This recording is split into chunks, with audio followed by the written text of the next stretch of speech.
Hey, fellow mathers! Before we get into this episode, we want to share with you how you can get access to free content, professional learning that will keep your students engaged and doing the math that matters. Get ready to go to this link, mathisfigureoutable.com/challenge. That's right. Registration is open for the free Math is Figureoutable Challenge that's starting May 15th and runs to the 17th at 7 p.m. Central. We're going to have 3 nights jam-packed with learning and routines that you can take straight to your classroom.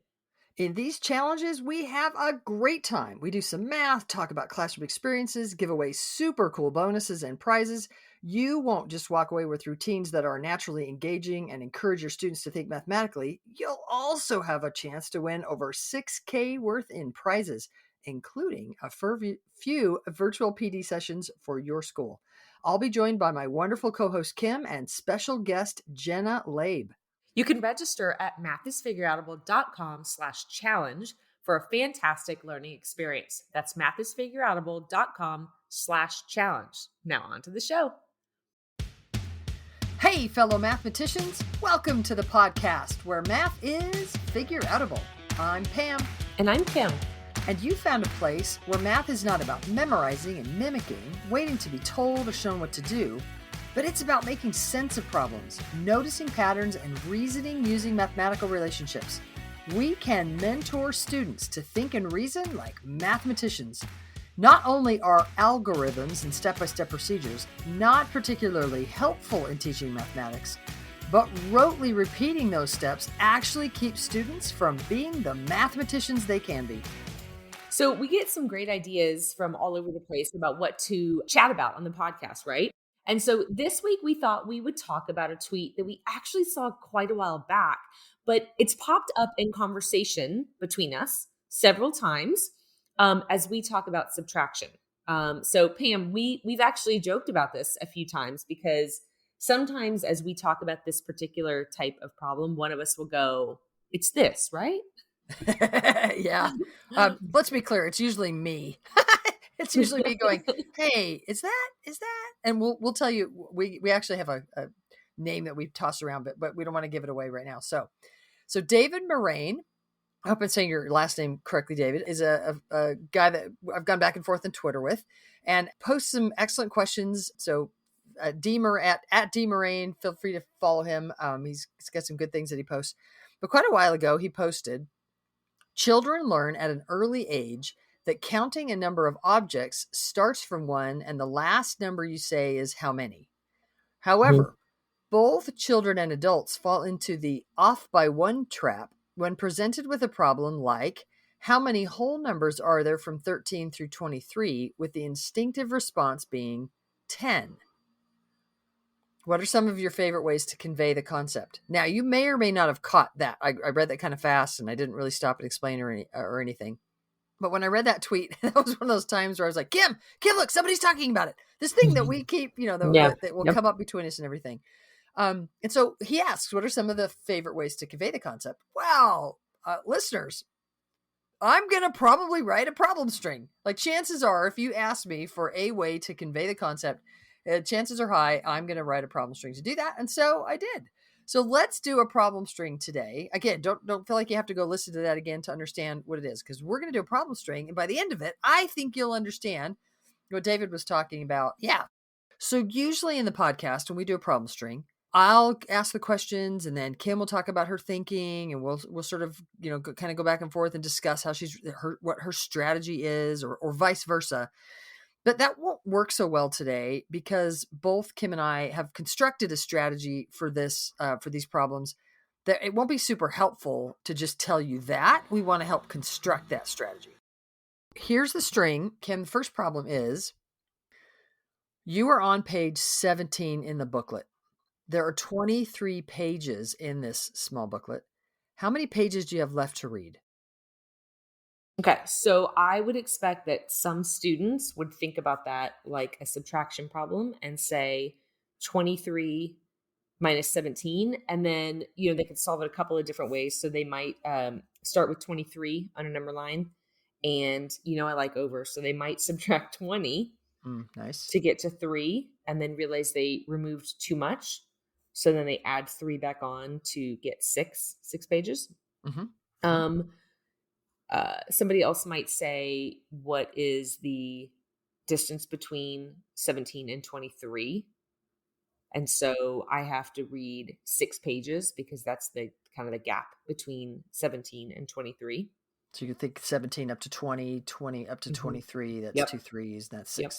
That's Yep. the kind of, and the context kind of calls for that, kind of looking Sure. between 17 and 23. Cool.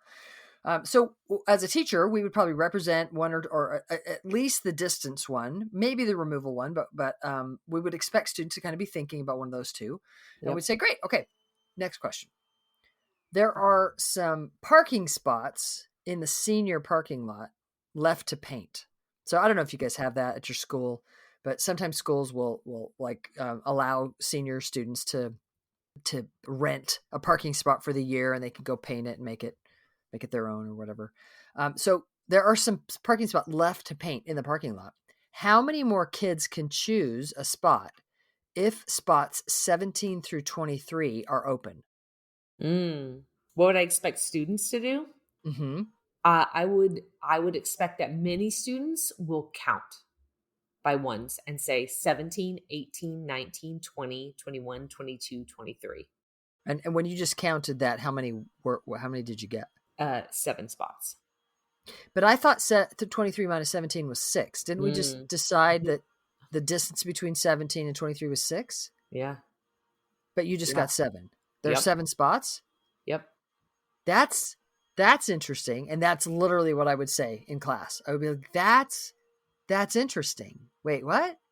And I might ask students, how are you making sense of that? But I don't want to kill it too much on these first 2 problems.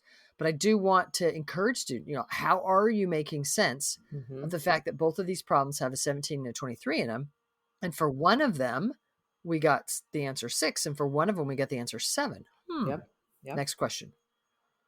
What's the distance between the 8 centimeter mark and the 13 centimeter mark? Now, ideally, I would maybe show a picture where I would have, like, we call it the broken ruler problem, where you Mhm. kind of see like this jaggedy edge where you don't see the rest of the ruler, and you kind of see maybe the 7 centimeter mark and the 8 centimeter mark and the 9, 10, 11, 12, 13 centimeter mark, maybe the 14 centimeter mark. So if I'm asking between 8 and 13, I might have a centimeter on either side, and I might then draw a line on top of the ruler, or to kind of shows I'm looking between 8 and 13, the 8 centimeter mark and the 13 centimeter mark. So the question would be, what is the distance between the 8 centimeter mark and the 13 centimeter mark? This is a typical question that showed up on the NAEP exam. It's one of the things that we talk about, Mhm. NAEP exam. Mhm. We call the broken ruler question. Mhm. So Kim, what would you expect students to do with that question? It was also a very common question in 3rd grade state exams for Texas years back. Okay. So Mm-hmm. I would think many students would say, okay, between 8 and 13, I might figure out between 8 and 10 would be 2 centimeters, and between 10 and 3 wowould be 3 more 10 centimeters. and 13. Mm-hmm. You So said that you said 10 and 3, between 10 and 13. okay. Uh-huh. 13. So the total distance between 8 and 13 would be 5 centimeters. Those 5 centimeters. Yeah. Mhm. And hopefully, like you can picture that. We would probably draw an open number line on the board and maybe do Yep. those jumps, the 8 to Mhm. 10 and the 10 to 13. Cool. All right. Next question. How many mile markers? So we're driving down the road and there's these mile markers. How many mile markers? Those are signs. So I'm just aware that we have international listeners. And so, like, signs at every mile on highways often will have markers of how many miles you are from the beginning of that, where the beginning is. It's Mhm. often it's a state line. So how many mile markers do you need to replace if mile markers 8 through 13 got Mhm. blown over in the storm? Yeah. So again, I would expect that many students would think about each one of those individually. Okay. And so they might say 8, 9, 10, 11, 12, 13. So that's 6 mile markers. Because you have to replace mile marker 8. Mhm. You have to replace mile marker 9, 10. So when you were like saying, like you said, counting by ones, they're actually counting each of those mile markers. Yep. So you're saying that even though we had 8 and 13 in both of those questions, the Mhm. distance between the 8 centimeter mark and the 13 centimeter mark was 5. But when it was the 8 mile marker to the 13th mile marker, then we had to replace 6. Mhm. Ah! Yeah. Like, why do we have 5 one time and 6 another time? That's confusing. All Mhm. right, one more question. How many fence posts do you need to paint if you're painting fence post number 34 through fence post number 40?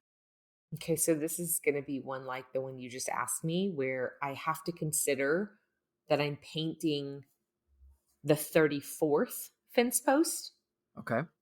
So I'm going to paint each one of those 35, 36, 37, 38, 39, 40. What did I say that? 34, 35, 36, 37, 38, 39, 40. Yeah, you I said it was right. like, wait, why did I get 6 and not 7? That's weird. So there's going to be seven fence posts. So when you recounted, you got 7 Yeah. fence posts. Hmm. Even though 40 minus 34 is clearly 6. Yeah. 34 plus 6 is clearly 40, but you're saying Hmm. the answer is 7. Hmm. So listeners, you might want to actually like draw the fence posts, like Yeah. count those fence posts. Are there really 7 fence posts? Okay. Hey, what's the distance? How much wire do I need to put? How many feet of wire if they're a foot apart? That's dumb. A meter apart? I don't know how much fence post or how much wire you How, need, but I know the distance between them from what is the 34 to distance? 40 is 6. The distance between the 6, whatever that unit is. So Yep. if the fence Yep. posts are, say this is a really skinny fence, I don't know. Hmm. The fence posts are very close together. So 34 to 40 is 6, but if I'm painting fence posts 34 to 40, Hmm. it's 7 fence Hmm. posts.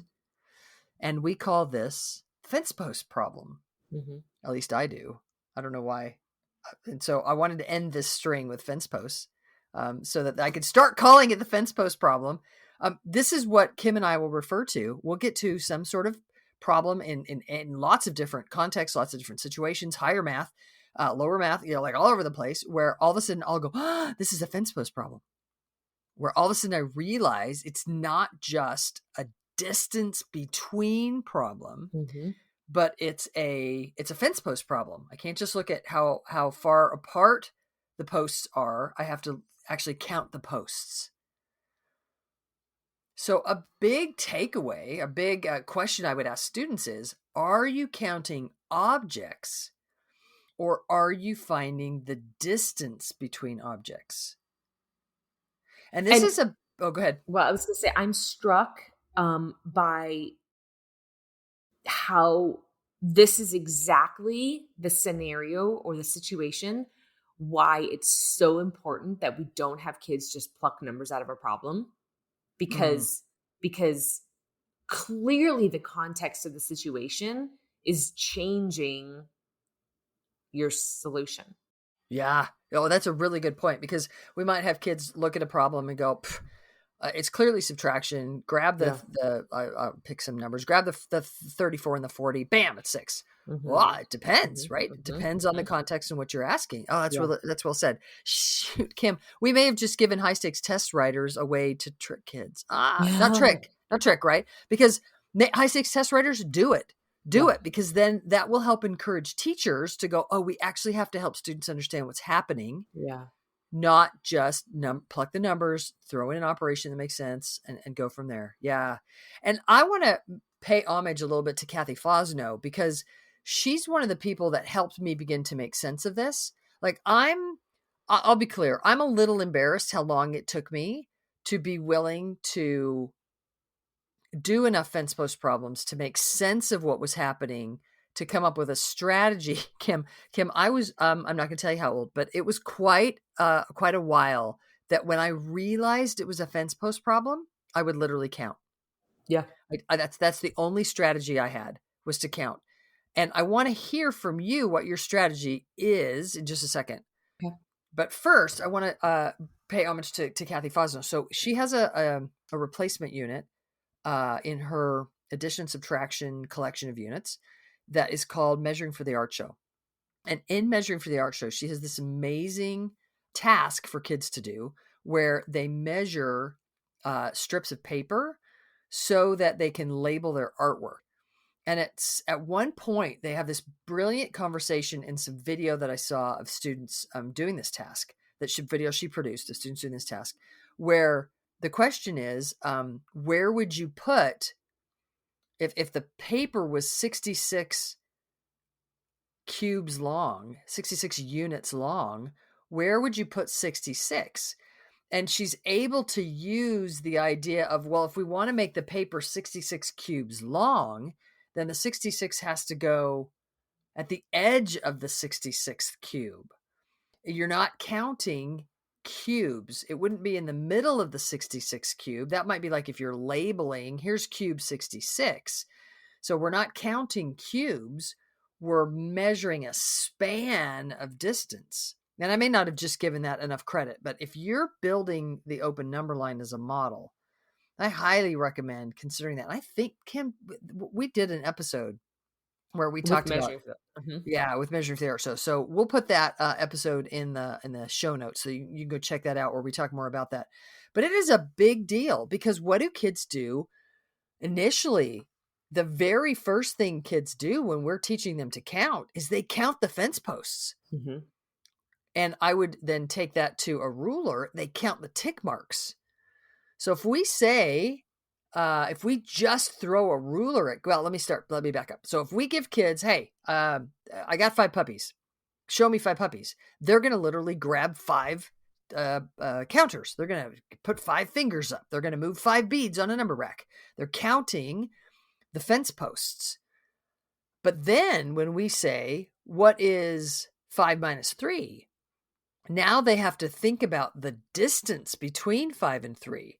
And that's one of the reasons why a ruler can be so difficult for kids, is because they have to make sense of, am I counting the tick marks or am I looking at the span between the tick marks? It's one of the reasons why measurements can be so difficult for kids.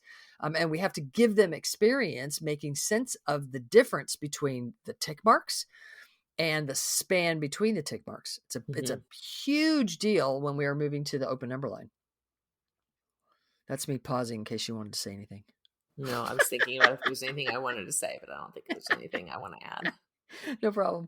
So listeners, Kim and I were talking, and she's like, sometimes I don't feel like interrupting you, Pam. And I was like, oh, well, then I'll pause more often. She's like, well, don't just pause and let me hang there. And I'm like, well, okay, I don't know. I'll jump in. So I was actually talking about this with one of my sons the other day, and he said, oh yeah, like this is a thing in computer science. And I was like, tell me more. And he goes, oh, it's often that we'll have strings in computer science. A string is like a list of characters. So it could be numbers, it could be letters, it could be words, but it could be names. So you have this list of characters, and then there are times you need to do things with those, and you have to decide, are you going to be inclusive? In other words, are you counting fence posts or exclusive, where no, you're leaving out that first fence post? And you're just looking at the span or the distance between them. And you have to make sense of that. And it was interesting for me that that's kind of where it came up for him, was in computer science. All of a sudden he had to make sense. What do I mean? Do I mean the span between the fence posts or the tick marks? Or do I mean that, no, I actually have to count that first fence post as well. And so he said, like sometimes you'll have to order lists or edit lists on a string, and you have to know the number of objects, not the distance between them. And so that's a huge, that's a specific instance. But then Kim, you were like, oh, but Pam, it shows up everywhere. Yeah, I think it shows up in our daily life more than we probably realize. And now that we're mentioning what we call Fencepost problems, I think listeners will probably be able to go, oh, wait, that is a Fencepost problem. And I'm wondering if people might find themselves kind of reverting back and counting in those situations. I mean, I did. Yeah. I did so often. Yeah, because it's just like a little twist on a subtraction problem that maybe shakes you up a little bit. Oh, and I got really clear that once I realized it was a fence post problem, that if I didn't count, I was getting it wrong. And I was tired of getting it wrong. And so I was like, I'm just going to count, then I know I'm right. Yeah. And what I didn't do was take the time to compare. What I didn't do was take the time to compare. So let's look back at the problem string that we just did a minute ago. So I said, we're on page 17. There's 23 pages in the book. You said, how many pages were there left to read? 6. So that's like 23 minus 17. Yeah. Then I said, okay, but there's senior parking spots, parking spots 17 through 23. And you said the answer was 7. So if you're just subtracting and looking at the span, the answer was 6. If you're counting objects, counting spots, the answer was 7. Yeah. Is it always one off? Are you wanting me to say something? I kind of am, yeah. Okay. Yeah. So yeah, it's one because and I don't know when I generalize this, Mm-hmm. but I think about it like it's the distance plus 1. And so I'm going to go to your fence post. I'm going to jump ahead to your fence post problem and give kind of a picture in that context. So if I'm standing at the first fence post or the 17th or whatever number you gave us, then you can think about the span of it like the space and the fence post, the space and the fence post, the space and the fence post, and keep doing that till you get to the last fence post. So there's that kind of span, but then you've got to remember to come back and pick up that first fence post. So you can think about it like the span or the distance between them, but oh yeah, don't forget that first one. And the reason you can think about it as a span or distance, because as you said, as you're walking down the fence post, and I'm going to actually use the numbers we used in the string, so 34 to 40. So if I start at the 34th fence post, but I'm not counting it because I'm thinking about distance, then I'm going to count that span from 34 to 35. That's also equivalent to counting the 35th fence post.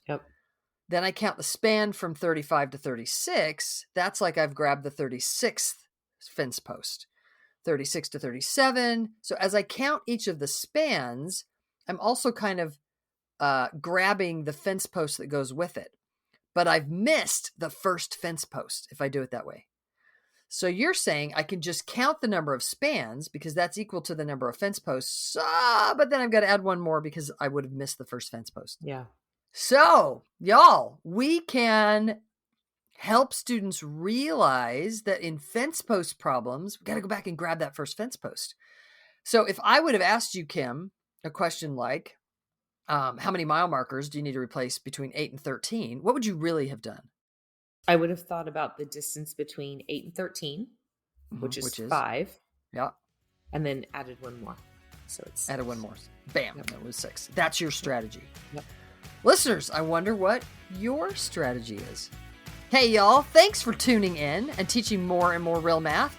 To find out more about the Math is Figureoutable movement, visit mathisfigureoutable.com. Let's keep spreading the word that math is figureoutable. Thank you for listening and making math more figureoutable. To learn even more, make sure you register for our free challenge at mathisfigureoutable.com/challenge.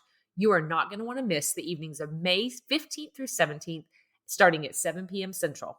Math teaching, go register now. That's mathisfigureoutable.com/challenge.